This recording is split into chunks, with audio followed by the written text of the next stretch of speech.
नमस्कार, आप लोगों का स्वागत है आरएमएस क्लासेस पर। चलिए बाबू, आज हम लोग इस वीडियो में पढ़ने वाले हैं फोर्स और जो बल या तथा गति का नियम चैप्टर है उसका दीर्घोत्तरीय प्रश्न। ठीक है, तो उम्मीद करता हूँ कि आप लोगों ने लघुत्तरीय, तिलकीय और मोशन मेजरमेंट इन सबका भी वीडियो देख लिया होगा। ठीक है, तो हम आते हैं सबसे पहले क्वेश्चन नंबर फर्स्ट पर। क्वेश्चन नंबर फर्स्ट तुमको क्या कर रहा है कि बल की अवधारणा स्पष्ट करें। तो इस क्वेश्चन का मतलब क्या है? मतलब आपसे पूछ रहा है कि बल के बारे में आप क्या क्या जानते हैं, उसके बारे में आप क्या करें, बताएं। ठीक है, चलो तो आ जाओ। अब यहाँ पर जाओ। तो बल क्या होता है? तो बल जनरली जानते हो आपकी किसी भी वस्तु को, कोई मान लीजिए कि ये कोई वस्तु है, तो इसको या तो हम बल कुछ कोई लगा करके या तो इसको हम गति में ले आए, नहीं तो ये गति में है, इसको हम क्या कर लें, रेस्ट में ले आए। ठीक है, उसी को हम क्या कहते हैं, बल कहते हैं। ठीक है, उसी भौतिक राशि को हम क्या कहते हैं, बल कहते हैं। तो बल का क्वालिटी क्या क्या होता है? तो बल का क्वालिटी क्या होता है? बल या बल का जो समूह है किसी वस्तु पर लगकर तीन कार्य कर सकता है, यानी तीन पॉइंट तुमको दे सकता है। ठीक है, फर्स्ट पॉइंट क्या दे सकता है कि बल या बलों का समूह किसी वस्तु की चाल में परिवर्तन ला सकता है। सबसे इंपॉर्टेंट पॉइंट है कि इस वस्तु क्या करता है, वह चाल में परिवर्तन लाता है। अभी हमने देखा फिर क्या करता है कि वो गति की दिशा में परिवर्तन कर, जैसे मान लिया कि सपोज कर कोई एक आदमी है जो क्या जा रहा है, वो साउथ डायरेक्शन में जा रहा है। ठीक है, साउथ डायरेक्ट मतलब समझो कि यहाँ पर पूर्व पूर्व दिशा में जा रहा है। ठीक है, साउथ ऐसे ऊपर नीचे हो जाएगा। तो ऊपर पूर्व की दिशा में जा रहा है, इस पर हम फोर्स लगा दें। मान लें कि हम इस पॉइंट से इस पर फोर्स लगाए और इसका डायरेक्शन चेंज हो गया, क्या पूर्व से लेकर क्या हो गया, यह दक्षिण हो गया। यानी क्या करें, इस पर हम यदि बल लगा कर इसका क्या कर सकते हैं, हम दिशा चेंज कर सकते हैं। फिर क्या कह रहा है कि बल या बल का समूह किसी वस्तु का कृत्य बदल सकता है। जैसे समझ लो कि यहाँ पर हम क्या करें, यहाँ पर एक तरबूज रखा हुआ है। ठीक है, इस तरबूज पर मैंने 10 न्यूटन के फोर्स लगाकर उसके हथौड़ा से बार किया, तो क्या हो गया, तरबूज फट जाएगा ना। ठीक है, तो फट जाएगा, क्या नहीं, यहाँ इसका शेप में क्या होगा, चेंजिंग। ठीक है, चलो सेकंड क्वेश्चन पर आ जाओ। इसमें सेकंड क्वेश्चन क्या कह रहा है कि जड़त्व के प्रदर्शन के लिए एक प्रयोग का वर्णन कीजिए। ठीक है, तो एक प्रयोग मैंने वर्णन किया, क्या कर तुम सब लोग बस या रेलगाड़ी में जाते हो। ठीक है, तो बस या रेलगाड़ी में क्या होगा, बस या रेलगाड़ी में अचानक चलने से उसमें जो खड़ा यात्री है, क्या होता है, पीछे की ओर गिर जाता है। ठीक है, सपोज कर लो कि यही एक बस है। ठीक है, इस बस में समझ लो कि कोई एक आदमी खड़ा है। ठीक है, तो जैसे ही ये बस जो है ये आगे बढ़ जाएगा, ठीक है, पहले से विराम में है और बस का है अब आगे बढ़ा, तो ठीक क्या हो जाएगा, वस्तु तो विराम में ही रह जाएगा ना, और बस क्या हो जाएगा, मोशन हो जाएगा। तो इसलिए जो है जो यात्री है जो कहाँ चला जाएगा, पीछे की ओर, उसका मूवमेंट क्या हो जाएगा, पीछे की ओर। कैसे हो जाएगा, फिर से हम एक बार समझने का प्रयास करते हैं कि बस जो है जो विराम में है, तो विराम में है तो वस्तु भी विराम में रहना चाहेगा। ठीक है, जड़त्व के नियम से तुम जानते हो कि यदि कोई गति में है तो गति की अवस्था में रहना चाहता है, विराम में है तो विराम की अवस्था में रहना चाहता है। ओके, चलो। ये तो यह रहेगा किस किस अवस्था में रहना चाह रहा है, विराम की अवस्था में। मगर ये क्या करेगा, गति करके, तो गति करेगा तो क्या होगा, बस तो आगे बढ़ गया ना, मगर आदमी जो है जो विराम के विराम में नहीं रहेगा, इसलिए क्या हुआ, थोड़ा सा हुआ पीछे झुक गया। ठीक है, चलो। अब यहाँ पर तो इसका एक्सप्लेनेशन है, तो एक्सप्लेनेशन है कि जब कोई बस या रेलगाड़ी रुकने के बाद एकाएक चलना शुरू करती है, तो क्या, तो उस पर जो सवार व्यक्ति है उसके पैरों और फर्श के बीच घर्षण के कारण पैर भी चलना शुरू कर देते हैं। ठीक है, जबकि शरीर का जो ऊपरी भाग वो क्या होता है, जड़त्व के कारण विराम की अवस्था में ही बना रहता है। इस कारण वो क्या कहता है, गति के विपरीत दिशा में झुक जाता है। ठीक, चलो। ठीक है, वो पैर जो है, तो पैर जो है जो गाड़ी से कांटेक्ट में रहता है, तो जल्दी से क्या कहेगा, ये जैसे ही गति में है तो ये भी गति में आगे, मगर ऊपरी भाग क्या हुआ, हमारा जड़ा के कारण क्या रह गया, विराम ही न रह गया, विराम में, इसलिए क्या हुआ, पीछे के झुके।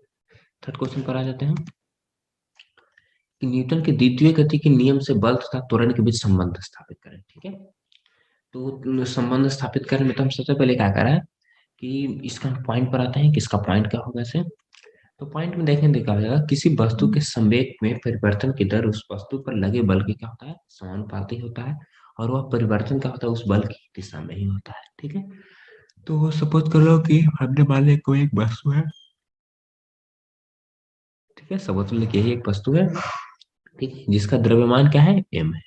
ठीक है, और प्रारंभिक वेग क्या है इसका, u है। ठीक है, द्रव्यमान इसका हमने क्या मान लिया है, m है, और प्रारंभिक वेग क्या है, u है।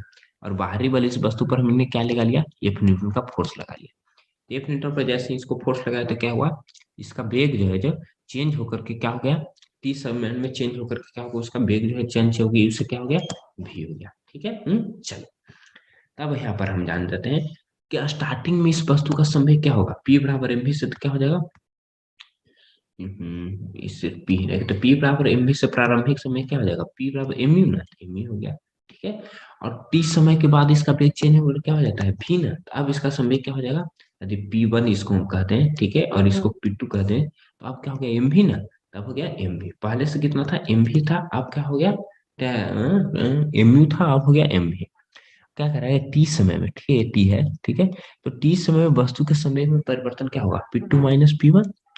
तो बल की जो परिभाषा होती है वो क्या होती है, संवेग में परिवर्तन बटा समय ना। तो संवेग में परिवर्तन क्या होगा, P two minus P one बटा टी ना, बटा टी। तो पी टू क्या हो गया, एम भी ना, पी वन क्या हो गया, एम यू ना, बटा टी ना, बटा टी। ये दोनों पॉइंट्स हम एम कॉमन ले सकते हैं, जैसे एम कॉमन लेंगे तो क्या हो जाएगा, भी माइनस यू हो गया, अरे बटा टी ना, बटा टी। तो भी माइनस यू बटा टी हमने क्या पढ़ा है, एन पढ़ा है, जैसे हमने हम लोगों ने पढ़ा था मोशन में बराबर भी माइनस यू बटा टी। तो टी बराबर क्या हो जाएगा, भी माइनस यू बटा ए, इसको इसी तरह से हम कर सकते हैं, तो ए बराबर भी माइनस यू बटा टी फॉर्मूला है ना, तो भी माइनस यू बटा टी। तो एम में कर दिए, ठीक है, यानी एम में आ गया, ठीक है। चलो, तो यहीं से आ गया एफ जो का वैल्यू आ गया क्या, एम में। तो यही ना रिलेशन तुमसे पूछ रहा था, तो रिलेशन। नेक्स्ट क्वेश्चन आ जाओ। न्यूटन के थर्ड गति के नियम को लेकर उसको एक प्रयोग द्वारा सत्यापित करें। तो न्यूटन के थर्ड का के नियम क्या होगा, क्रिया तथा प्रतिक्रिया दो भिन्न वस्तुओं पर लगते हैं, यानी क्या होगा, किसी भी वस्तु पर बराबर में विपरीत प्रतिक्रिया होती है, एक का कहलाता है न्यूटन का थर्ड लॉ कहलाता है, ठीक है। चलो, इसमें क्या हो जाएगा कि एक ही वस्तु पर, यानी इसमें न्यूटन के थर्ड लॉ में क्या हो जाता है, हमें दो वस्तु चाहिए।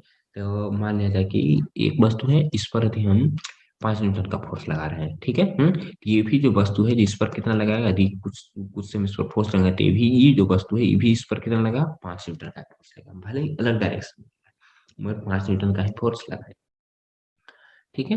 चलो, तो इससे पे एक पॉइंट और निकाल जाता है न्यूटन के थर्ड लॉ से, तो कि न्यूटन के थर्ड लॉ सत्यापित करने के लिए हमें क्या चाहिए, दो वस्तु चाहिए, ठीक है, क्योंकि तभी तो एक वस्तु दूसरा पर लगाएगा और वही वस्तु उस पर लगाएगा, दोनों का फोर्स क्या होना चाहिए, समान होना चाहिए, सिर्फ डायरेक्शन अलग है। तो उसका उदाहरण करें तो क्या होगा, नदी के किनारे जब हम कूदते हैं, तो नदी के किनारे यदि हम नाव पर तुम चढ़ रहे हो, तो नाव से जैसे ही कूदे देखा जाए, नाव को अपने पैरों के क्या होगा, तो पीछे की ओर धकेलते हो तभी ना, तो नाव का झटके से पीछे की ओर हट जाता है, ठीक है। अतः उसके द्वारा जो प्रतिक्रिया जो बल बल लगाया गया, उसी के कारण हम क्या करते हैं, आगे कूद पाते हैं, जितना तेजी से उसको पीछे के धक्का देंगे उतना ही तेजी से वो क्या करेगा, आगे के फेंक देगा। नेक्स्ट आ जाओ।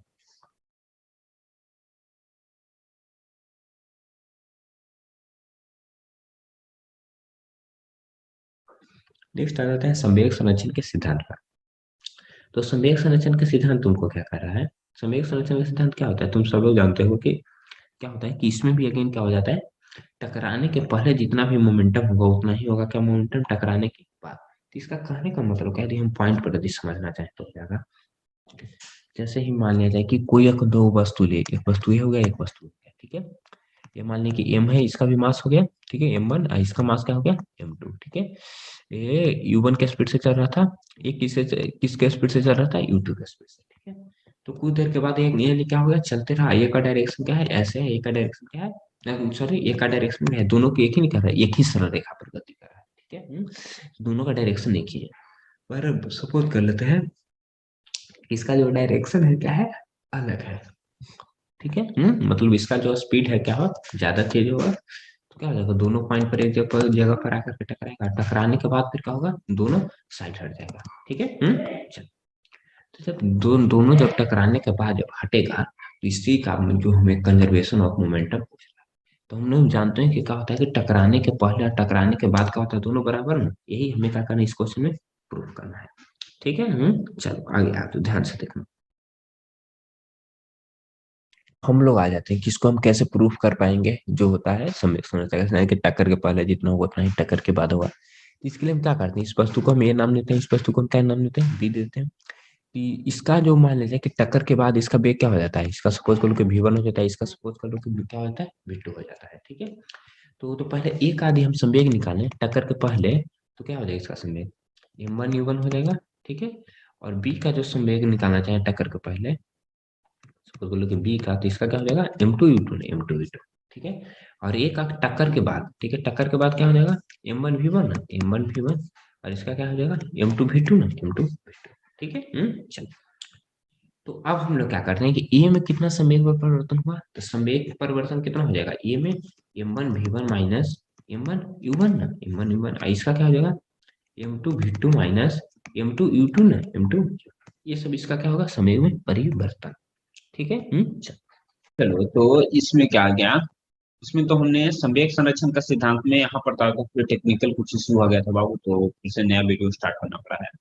तो हम लोग कहाँ पर थे, तो यहाँ पर थे कि जहाँ से ए ए, ए, ए का जो संवेग था कितना था, m1v1 था, और बी पर क्या था m2v2, और चेंजिंग मतलब कि एक पर संवेग में परिवर्तन वस्तु ए पर कितना आया था, तो कितना आ गया था m1v1 माइनस m1u1, और बी पर कितना संवेग में परिवर्तन आ गया था m2v2 माइनस m2। ठीक है।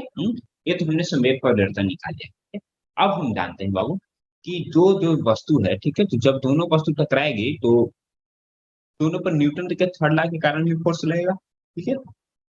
और न्यूटन के थर्ड लॉ क्या बताता है कि एक वस्तु जो है जितना इस पर लगा रहा होगा फोर्स, ठीक है, ये वस्तु जो है जितना इस पर फोर्स लगा रहा होगा उतना ही ये वस्तु भी इस पर फोर्स लगा रहा होगा। ठीक है। तो यहाँ से भी हम निकालना चाहें तो हम क्या लिख सकते हैं लैंग्वेज में, लैंग्वेज हम लिखने को तो एक नया स्लाइड बना दो। तो हम लैंग्वेज में लिखना चाहें तो क्या हो जाएगा एफ, ये एफ ऑफ ए, ये जो है जो बी पर जितना फोर्स लगा रहा है उतना ही लगाएगा बी भी ए पर। ठीक है। मगर दोनों का डायरेक्शन अलग हो जाए। ठीक है। यदि हम इसको प्लस में लेते हैं, ठीक है, यदि सपोज करो कि एफ ए वाला को प्लस में, तो इसको माइनस में लेना पड़ेगा। यदि इसको हम प्लस में रखते हैं तो इसको। ठीक है। तो इसमें हम इसको यानी सेकंड पार्ट का एफ बी बी जो कि ए पर कितना फोर्स लगा इसको हम क्या कर लें माइनस में। ठीक है बाबू। हाँ, चलो, तो नेक्स्ट पॉइंट पर आते हैं, नेक्स्ट टॉपिक पर आ जाते हैं। एफ ऑफ ए ना, तो ए बी पर कितना फोर्स लगा के हम निकाल लेते हैं, तो इसका क्या हो जाएगा, मैंने क्या निकाला है, ये क्या है m1v1 माइनस m1u1 ना, यहाँ से निकाल लो। तो फोर्स ऑफ ए अभी हम लोग पढ़ाते क्या होता है, change in momentum by time taken ना, तो चेंज इन मोमेंटम इसका क्या है m1v1, तो m1v1 माइनस m1u1 अब बटा टी, अब बराबर हो जाएगा माइनस इसका क्या हो जाएगा m2v2 ना, और माइनस m2u2। ठीक है। और बटा इसका भी क्या हो जाएगा टाइम टी ना, तो टी से टी तो कैंसिल आउट हो जाएगा, दोनों तरफ है ना, टी से टी कैंसिल आउट होगा। आगे बढ़ जाते हैं तो क्या हो जाएगा m1v1 माइनस m1u1, अब बराबर क्या हो जाएगा m2v2, और प्लस क्या हो जाएगा m2u2 ना। अब हम क्या कर लेते हैं, इस पार्ट को हम इधर ले आते हैं, इस पार्ट को हम इधर लेकर चल जाते हैं, तो क्या हो जाएगा m1v1, और प्लस क्या हो जाएगा m2v2, और बराबर क्या हो जाएगा m2u2, और प्लस क्या हो जाएगा m1। ठीक है। यही नहीं हो जाएगा अब कि जितना टकराने के पहले मोमेंटम होगा उतना ही टकराने के बाद होगा। चेक कर रहे हो, देख लो m1u1 sorry m1v1 plus m2v2, और बराबर हो गया m2v2 प्लस प्लस m1v1। यही नहीं, यही संवेग संरक्षण का सिद्धांत। ठीक है। इसको सजा के लिखना चाहो तो लिख लो m1u1 प्लस m2u2, अब बराबर हो जाएगा m1v1 प्लस m2। ठीक है। यही तुमको संवेग संरक्षण का सिद्धांत है। ठीक है।